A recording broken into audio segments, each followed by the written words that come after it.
Hi అండి, welcome to my channel. అంటే గీ rice మనం ఈ విధంగా వండుకోవచ్చు. అంటే ఇది గీ రైస్ అనమాట. గీ రైస్ దీనికి కాంబినేషన్ కూడా నేను ఇప్పుడు కర్రీ కూడా చేసి చూపిస్తాను, మసాలా గ్రేవీ. అది కూడా గీ రైస్ అంటే ఇందులో మనం పెద్దగా వేసేవి ఏమి ఉండవండి, కానీ బిర్యానీ కన్నా రుచి చాలా బాగుంటుంది. దానికోసం ముందుగా ఒక కళాయి పెట్టుకోండి. నేను చూపిస్తున్నవే వేయండి, అంతకన్నా ఎక్కువ అవసరం లేదు. మసాలాలు జాపత్రి ఒకటి, దాల్చిన చెక్క ఒక 2-3, అలాగే జాజికాయ అది కొద్దిగా చెతక్కొట్టి అలా ముక్క తీసుకోండి. ఇలాచి ఒక 4-5 తీసుకోండి. మరాఠీ మొగ్గ ఒక 2, బిర్యానీ ఆకులు ఒక 4, అంతే. ఇంతే మసాలా వేసుకోవాలండి, ఇంతకన్నా వేయకూడదు. దీనికి ఈ రెసిపీకి దీనికి నెయ్యి మాత్రమే మనం వాడుకోవాలి. 4 స్పూన్ల నెయ్యి నేను వేశాను. గీ రైస్ కాబట్టి మనం వేసేది గీ మసాలా రైస్, అందుకోసమని ఓన్లీ నెయ్యి మాత్రమే వాడండి. ఇవి కొద్దిగా దోరగా వేగిన తర్వాత బాదం పప్పు, జీడిపప్పు అండి, జీడిపప్పు ఒక 20 జీడిపప్పులు వేసుకోండి. ఆ తర్వాత లవంగం మొగ్గలు ఒక 7 లవంగం మొగ్గలు వేసుకోండి. అవి కొద్దిగా దోరగా వేగిన తర్వాత ఉల్లిపాయలు, పెద్ద ఉల్లిపాయ సన్నగా కట్ చేసుకొని అది వేసుకోండి. పచ్చిమిర్చి ఈ విధంగా ముక్కలు కట్ చేసుకొని 5 పచ్చిమిరపకాయలు వేసుకోండి. అవి కొంచెం ఉల్లిపాయలు మంచి రంగు వచ్చిన తర్వాత 2 టమాటా తీసుకొని సన్నగా బిర్యానీకి ఏ విధంగా కట్ చేస్తామో ఆ విధంగా కట్ చేసుకొని అందులో వేసుకోండి. టమాటా కొంచెం మగ్గాలండి మనకి. టమాటా ఆనియన్ కొద్దిగా మగ్గిన తర్వాత ఇప్పుడు నేను చూపిస్తుంది వేయండి మీరు. రుచి చాలా బాగుంటుంది. అల్లం వెల్లుల్లి పేస్టు కచ్చాబచ్చగా నూరుకోవాలి, మెత్తగా నూరకూడదు. దీనికి ఈ రెసిపీకి కచ్చాబచ్చగా. అప్పుడు అల్లం వెల్లుల్లి పేస్ట్ మాకు ఫ్రిడ్జ్లో ఉంది, కానీ కావాలని చెప్పే మిక్సీ అప్పటికప్పుడు పట్టాము. ఫ్రిడ్జ్లో ఉన్నది మెత్తగా ఉంటుంది కదా, అందుకని కొద్దిగా ఒక్క పెద్ద స్పూన్ నిండా వేసుకుంటే సరిపోద్ది అల్లం వెల్లుల్లి పేస్ట్. అది పచ్చివాసన పోయేంత వరకు వేపండి. వేపిన తర్వాత ఇప్పుడు మనం ఇందులో నేను వేస్తుంది ఏదో కాదండి, అల్లం వెల్లుల్లి పేస్ట్ లాస్ట్లో కొద్దిగా ఉంటే అదే వేస్తున్నాను, అంతే, ఇంకేం వేయలేదు నేను.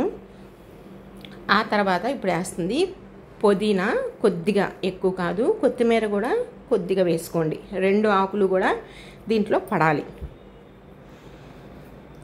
ఈ 2 ఆకులు కొద్దిగా నేతిలో వేగనివ్వండి. అప్పటికే బయటికి మా గుమగుమలు ఆడిపోద్దండి. స్మెల్ అన్నది చాలా బాగుంటుంది. పెరుగు ఒక చిన్న కప్పు నిండా పెరుగు దీనికి పడుతుంది. నేను వేసాను కప్పుకి సగం, మళ్ళీ స్పూన్ నిండా అంటే పెద్ద స్పూన్ నిండా నేను తీసి మళ్ళీ వేసాను పెరుగు. ఒక చిన్న కప్పు నిండా అయితే మనకి పెరుగు అయితే పడుతుంది. పెరుగంతా అందులో బాగా మనకి కరిగిన తర్వాత ఇప్పుడు 4 గ్లాసుల వరకు నీళ్ళు, 4 కాదండి 3 గ్లాసుల వరకు నీళ్లు పోసుకోండి. 4 కాదు, ఎందుకనంటే చెప్తాను. ఇది వచ్చేసి సైంధవ లవణం. ఇప్పుడు నేను వేసేది సైంధవ లవణం. ఉప్పు వాడకూడదు దీనికి, సైంధవ లవణం మాత్రమే వాడుకోండి. ఆ తర్వాత నీళ్లు బాగా కెళ్ళిన తర్వాత బాస్మతి రైస్ అన్నమాట. 2 గ్లాసుల బాస్మతి రైస్ ముందుగా కడిగి పక్కన పెట్టుకోండి. నీళ్ళు లేకుండా వడపెట్టుకొని ఇందులో వేసుకోవాలి. 2 గ్లాసులు కాబట్టే 3 గ్లాసుల నీళ్లు తీసుకున్నాం. మీకు ఇంకా కొద్దిగా పలుకుగా ఉంది అని అనిపిస్తే ఒక పావు గ్లాసు నీళ్ళు పోసుకోండి, అంతకు మించి. ఎందుకంటే బిర్యానీ ఇది బాస్మతి రైస్ కాబట్టి ఇలానే పోసుకోవాలి, అంతకన్నా ఎక్కువ మనం వేయకూడదు. అందుకని కరెక్ట్గా మెజర్మెంట్స్ అయితే 2 గ్లాసులకి 3 గ్లాసులు వాటర్. ఇప్పుడు నేను వేసింది కుంకుమ పువ్వు అండి. కొద్దిగా మొత్తం చల్లాను, కొద్దిగా తీసుకొని మొత్తం కుంకుమ పువ్వు చల్లుకున్నాను. ఎందుకు చల్లానంటే కుంకుమ పువ్వు వేయడం వలన రుచి డబల్ అవుతుంది, దానికోసమని నేను చల్లాను. కాసేపు మూత పెట్టి తీసి ఒకసారి కలపండి మొత్తం కింద నుంచి పైకి. ఒక్క మెతుకు కూడా మీకు విరిగిపోదండి, అస్సలు మాట్లాడే ప్రసక్తే లేదు, మీరు డౌట్ పడవసరం లేదు.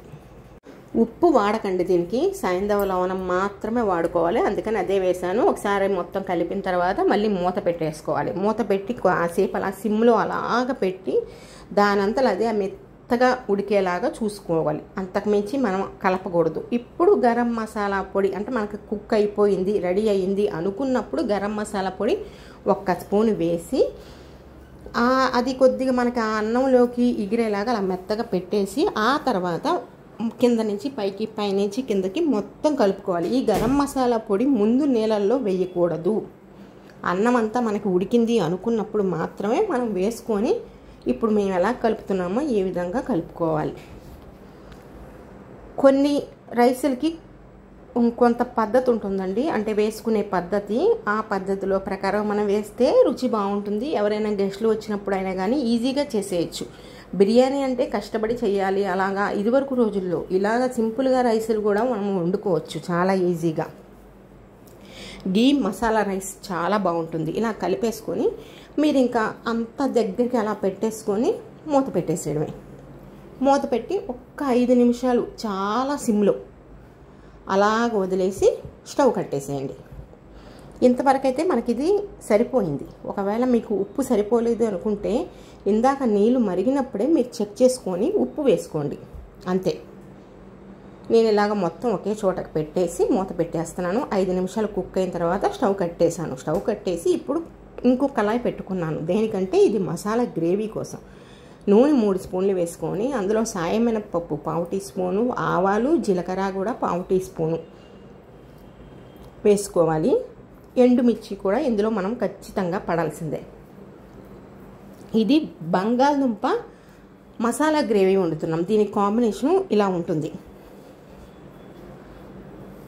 అలా వేసిన తర్వాత ఇప్పుడు పచ్చిమిరపకాయలు, కరివేపాకు, ఎండుమిర్చి కూడా వేసేసేయండి. సాయమినపప్పు కొద్దిగా ఏగిన తర్వాత ఇవి వేసుకోవాలి. పెద్ద ఉల్లిపాయ ఒకటి మిక్సీ పట్టుకొని ముద్దలాగా చేసుకొని, అంటే గ్రేవీ కదా మనకు కావాల్సింది, అది వేసుకోండి. ఉల్లిపాయలు వేయకూడదు దీంట్లో. ఆ ఉల్లిపాయ పేస్టు పచ్చివాసన పోయేంత వరకు వేయించుకోవాలి.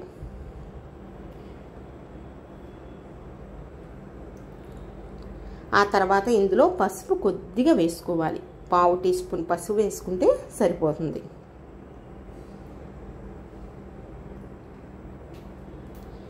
ఇప్పుడు ఇందులోకి మనం ఉప్పు చూసి వేసుకోండి. కొద్దిగా తక్కువైనా పర్వాలేదు, మళ్ళీ చూసి వేసుకోవచ్చు. గ్రేవీనే కాబట్టి ఉప్పు వేసుకోండి కొద్దిగా. ఆ తర్వాత టమాటా కూడా 3 టమాటాలు తీసుకొని అది కూడా మెత్తగా మిక్సీ పట్టుకొని రావాలి పేస్ట్ లాగా. ఆ పేస్ట్ తీసుకొని ఇందులో వేసుకోవాలి.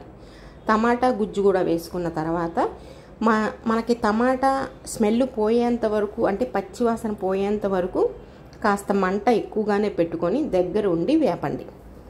ఆ తర్వాత కారం వేసుకోండి 2 స్పూన్లు.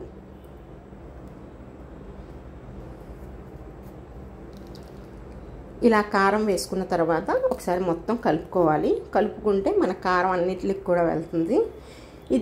ఇది చేసుకోవడం కూడా చాలా సింపుల్ అండి. ముందుగా బంగాళదుంపలు మనం ఉడకపెట్టి పక్కన పెట్టేసుకున్నాం అనుకోండి, చాలా ఈజీ. ఆ విధంగానే నేను బంగాళదుంపలు తొక్కలు తీసి ముక్కలు కట్ చేసుకొని ముందుగా ఉడకపెట్టుకున్నాను. 3 బంగాళదుంపలు, ఉడికిన బంగాళదుంపలు ఇవి, పచ్చివి కాదు, ఉడికినవి మాత్రమే వేసుకోవాలి. పచ్చివి అయితే మనం ఆల్రెడీ అన్ని మిక్సీ పట్టి తీసుకొని వచ్చాం కాబట్టి టైం పడుతుంది. ముందుగా పక్కన ఉడకపెట్టుకున్నాం అనుకోండి, అన్నీ గ్రేవీయే కాబట్టి ఫాస్ట్గా అయిపోతుంది. ఇలా బంగాళదుంపలు వేసిన తర్వాత బాగా కలపాలి. ఈ విధంగా బాగా కలుపుకున్న తర్వాత గరం మసాలా పొడి 1 స్పూన్ వేసుకోవాలి. ఇందులో అల్లం వెల్లుల్లి పేస్ట్ వేయకూడదు. ఈ కర్రీకి గరం మసాలా వేసిన తర్వాత ఒకసారి బాగా కలుపుకోండి. కలిపిన తర్వాత కొత్తిమీర కొద్దిగా కడిగి వేసుకోండి. కొత్తిమీర వేసిన తర్వాత ఆ ఫ్లేవర్ మనకి అసలు వెంటనే తినాలనిపిస్తుంది. అసలు వండుతూ ఉంటే నిజంగా ఎప్పుడవుతుందా రెడీ అని అనిపిస్తుంది కదండి. అలా మనకు కొద్దిగా కలిసిన తర్వాత చిన్న గ్లాస్తో నీళ్లు పోసుకొని ఒకసారి బాగా కలుపుకొని సిమ్లో పెట్టి మూత పెట్టేసేయండి. అది అలా మగ్గిపోద్ది, అంతే. నీళ్ళు కొద్దిగా ఉన్నట్టు, అంటే గ్రేవీ కదా, కొద్దిగా ఉన్నట్టుగా చూసుకొని ఉప్పు చూసుకొని స్టవ్ కట్టేసి ఆ రైస్ తీసుకొచ్చి ఇందులో వేసుకొని ఈ కర్రీ కూడా ప్లేట్లో వేసుకొని తినడమే, ఇంట్లో వాళ్ళందరికీ పెట్టడమే, అంతే, అయిపోయింది. మీకు నచ్చిందా అండి? నచ్చితే అందరికీ షేర్ చేయండి, తప్పకుండా లైక్ చేయండి, మన ఛానల్ సపోర్ట్ చేయండి. మీకు నచ్చిందా కామెంట్ కూడా చేయండి.